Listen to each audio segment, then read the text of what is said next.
ये काम बहुत पुण्य का किया आपने। जुग カードは、कभी भी आ जाओ इस एरिया में। प्लस यहाँ पर बैठ के खाने के लिए एक टेबल है। भाई कार का तो ऐसा इशू हुआ कि कार तो चल ही नहीं रहा है, पर और जिंदगी के छोटे छोटे लम्हे एंजॉय करते रहे।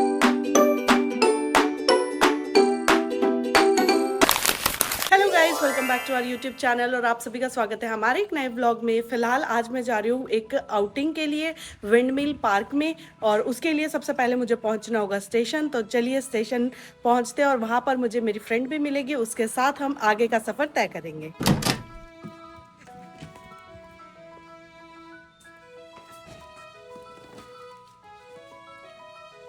आज अगर टेम्परेचर की बात करें तो टेम्परेचर आज 26 डिग्री है, मिनिमम 20 डिग्री है। धूप बहुत तेज़ है और यूवी इंडेक्स भी काफ़ी ज़्यादा है, तो इसके लिए हमने अपनी यूवी प्रोटेक्शन पहन ली है। ये खड़ी भाई अपनी BMW, इसी को स्टार्ट करते हैं। ऐसी BMW आपने शायद ही कहीं देखी होगी। अभी मैं पहुंच गई हूँ स्टेशन और हाथ में फिर से एक चीज़ भूल गई, वो है माइक। और हवा इतनी तेज है ना, पता नहीं आज कैसे आप लोगों को वॉइस आएगी।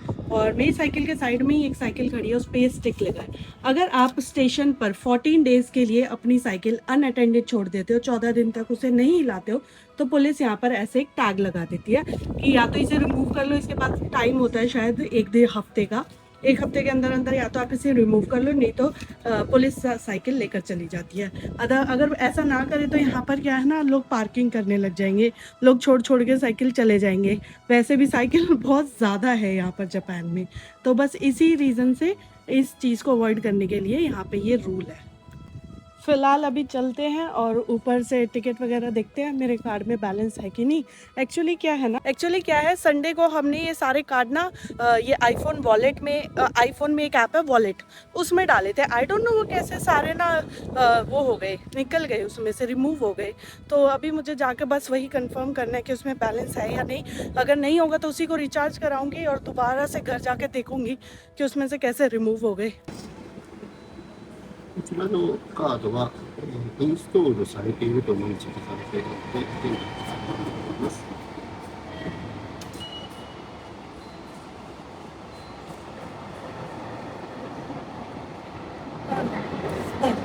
सो भाई कार्ड का तो ऐसा इशू हुआ कि कार्ड तो चल ही नहीं रहा है, हमें इसमें टिकट ही लेना पड़ेगा। तो आज तो टिकट लेते हैं। मैंने उसमें रिचार्ज किया था ना वॉलेट में, उसमें एरर आ रहा है ऐप में, और यहाँ से वो रिकॉग्नाइज नहीं कर रहा है। आई डोंट नो ये चलेगा कि नहीं, अब इसका बैलेंस आएगा कि नहीं। 1%। यहाँ से हमारी टिकट आ गई है।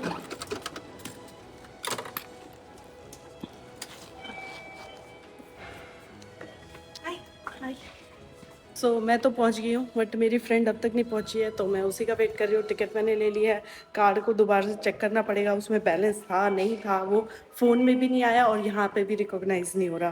तो देखते हैं। और मुझे ऐसा लगता है ना, मुझे ही टाइम पे आने का कीड़ा है, क्योंकि जब भी मैं शोभन साहब से भी मिलना होता है वो भी नहीं आते टाइम पे। अब ये भी टाइम पे नहीं आई। हमारा 11:15 मिलने का टाइम था, 11:10 हो चुका है। तो मुझे लगता है या तो मैं ही कुछ ज़्यादा एडवांस चलती हूँ, या फिर सब लोग लेट ही आते हैं। I don't know.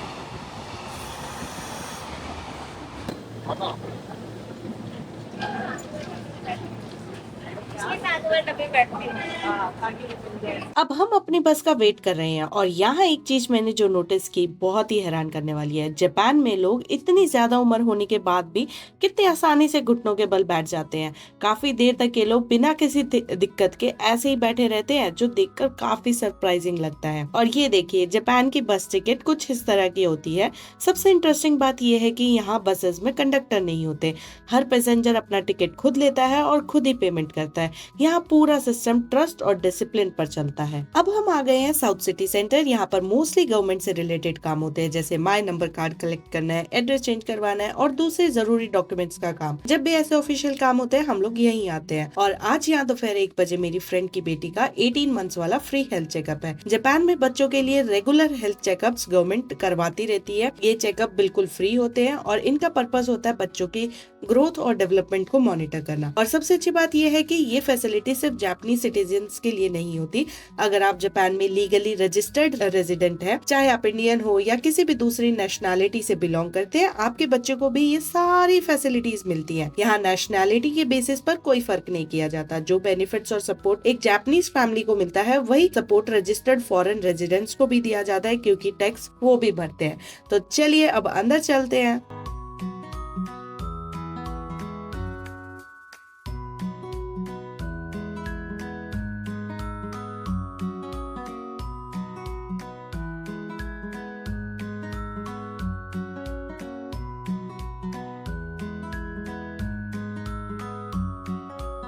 तो यहाँ पर देखो कोविड की रिलेटेड जितनी भी ये थी इंस्ट्रक्शन थी वो सब दी गई है। इवन हिंदी में भी दिया गया है। ये देखो, भारी बाट फरकने बेत के, हिंदी है कि क्या है ये? देखने में हिंदी लग रही है बट पढ़ो तो अजीब सा है। नया कोरोना वायरस को संक्रमण बने को के है। आई डोंट नो कौन सी लैंग्वेज है यार। लिखित इसकी हिंदी जैसी है बट पढ़ने में आई थिंक ये कुछ और है। यहाँ हॉस्पिटल देखो कितना क्लीन है और यहाँ पर भी इन्होंने वेंडिंग मशीन दी हुई है हॉस्पिटल में भी। प्लस यहाँ पर बैठ के खाने के लिए एक टेबल है, साथ में डस्टबिन है। अब हम आ गए हैं 3rd फ्लोर पर। यहाँ से व्यू कितना खूबसूरत लग रहा है। सामने आप सोलर पैनल फार्म देख सकते हैं, साथ ही हाईवे भी नजर आ रहा है। वैसे अगर इंडिया से कंपेयर करें तो आप इसे थोड़ा बहुत आंगनवाड़ी सिस्टम समझ सकते हैं, लेकिन यहाँ पूरा सिस्टम काफी ऑर्गेनाइज्ड और प्रोफेशनल तरीके से चलाया जाता है।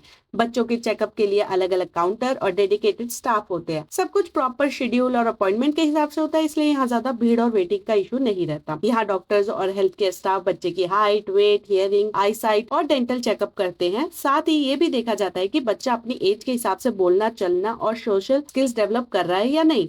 अगर किसी भी चीज में थोड़ा सा भी कंसर्न होता है तो पेरेंट्स को तुरंत गाइड किया जाता है। इंडिया में भी आंगनवाड़ी और चाइल्ड हेल्थ केयर प्रोग्राम्स काफी इंपॉर्टेंट रोल निभाते हैं, लेकिन जापान की खास बात यह है कि यहाँ प्रिवेंटिव केयर और रेगुलर मॉनिटरिंग पर बहुत ज्यादा फोकस किया जाता है। जापान में बच्चों की वीडियो बनाना अलाउड नहीं है, मैंने इसलिए अंदर का वीडियो नहीं बनाया, बट ऑफिस कुछ ऐसा दिख रहा है, आप लोग थोड़ा बहुत देख सकते हैं। फिलहाल अभी हम जा रहे हैं बाहर, क्योंकि यहाँ से पूरा चेकअप हो चुका है पूरे 2 घंटे बाद। सो अब हम जा रहे हैं विंडमिल पार्क में। उसके लिए हमें एक हाईवे दिख रहा था तो मैं चेक करने आई हूँ यहाँ से चलने का रास्ता है कि नहीं। हाँ, रास्ता तो है चलने का।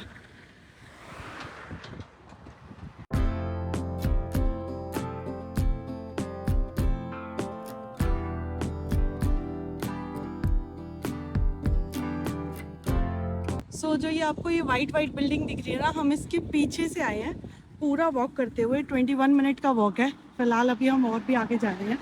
17 मिनट बचा है अभी हमारा वॉक। वहाँ पर कुछ तो कैनाल या डैम की कंस्ट्रक्शन चल रही है। काफ़ी सारी जेसीबी वगैरह खड़ी है। कुछ कंस्ट्रक्शन यहाँ पर चल रही है।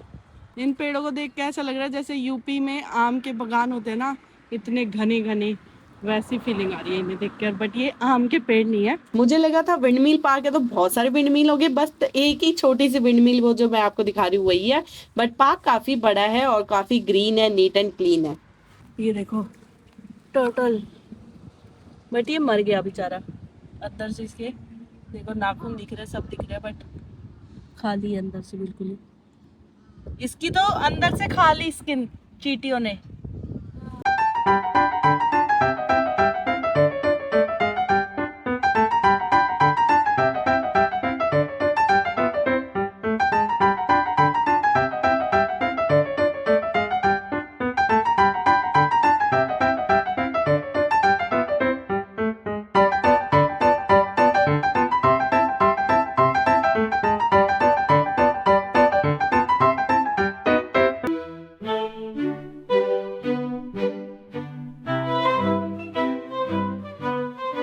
हम लोगों ने पेट पूजा तो कर ली थी। अब हम निकले इस पार्क को एक्सप्लोर करने। देखते हैं आसपास क्या है। घूमने के लिए काफी जगह है और काफी लोग आए भी हुए हैं। दिखाती हूँ मैं आपको, ये देखो कुछ भी जो ऊपर चढ़े हुए हैं ना, 1 2 3 4 5 6 7 8 लोग।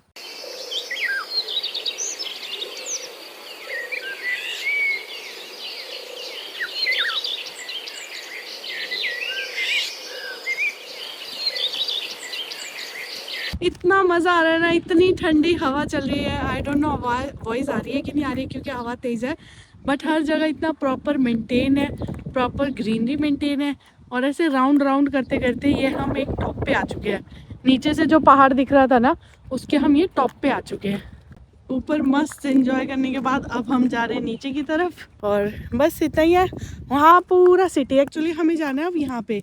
ये जो टावर दिख रहा है ना, ये एक टावर है, हमामात्सु सिटी का सबसे लॉन्गेस्ट टावर है, तो हमें वहीं जाना है। वहाँ हम जाएंगे बाय बस। तो वही गूगल पे इसका नाम था विंडमिल पार्क। सिर्फ एक इस विंडमिल पे आई थिंक इस पूरे पार्क का नाम रखा गया। पार्क बहुत ही सुंदर है, बहुत ही बड़ा है, पीसफुल है और कम लोग हैं।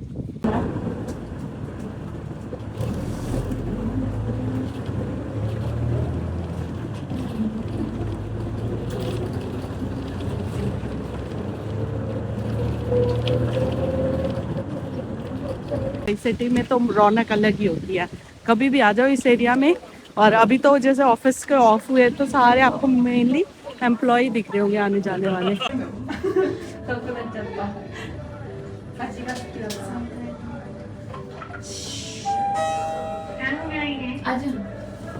वहाँ से घूमने के बाद अब हम लोग आ गए यूनिक्लो।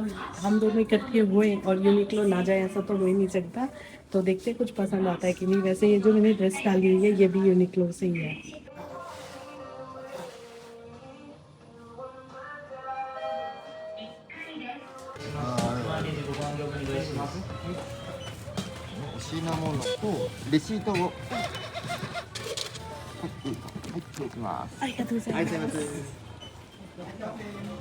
तो यात्रा सुबह हमने यहाँ से शुरू की थी, यहीं पे खत्म की है। अभी टिकट डाल देते हैं। लो जी, आज तो शोगन साहब ने मेरी साइकिल लगा दी भाई। ये काम बहुत पुण्य का किया आपने, जुग जुग जियो। आज कुरियर में तो कुछ नहीं आया। ओह, कुछ ऑर्डर किया था क्या? क्या ऑर्डर किया है? ओह, अमेज़न से किया ना? हाँ, बहुत फास्ट डिलीवरी है भाई अमेज़न की। और तो ये पैम्फलेट वगैरह पड़े हैं। बट क्या? एक तो फास्ट डिलीवरी मत बोलो। हाँ, क्योंकि मैं प्राइम मेंबर। Okay okay. मैंने पैसे पे किए हैं एक्स्ट्रा। गोमने साय नवदीप सान। एक तो आप बेइज्जती कर देते हो मेरे पैसे पेमेंट किए होगी। प्राइम मेंबर हूँ मैं अमेज़न का। गोमने साय। आज तो सुबह दोनों गए थे, दोनों अब आए हैं। मैं तो देखो घर का काम, औरत देखो हर काम करना पड़ता है। मैं दूध दही सब लेकर आई और मैं तेरे को लेके आया। भाई खूब की थी, मैं लेके आया हूँ इसको। तो चलिए दोस्तों, आज के ब्लॉग को हम यहीं समाप्त करते हैं। मिलते हैं आपसे नेक्स्ट ब्लॉग में। तब तक के लिए बने रहे हमारे YouTube चैनल बेफिक्र इंजीनियर पर और जिंदगी के छोटे छोटे लम्हे एंजॉय करते रहें।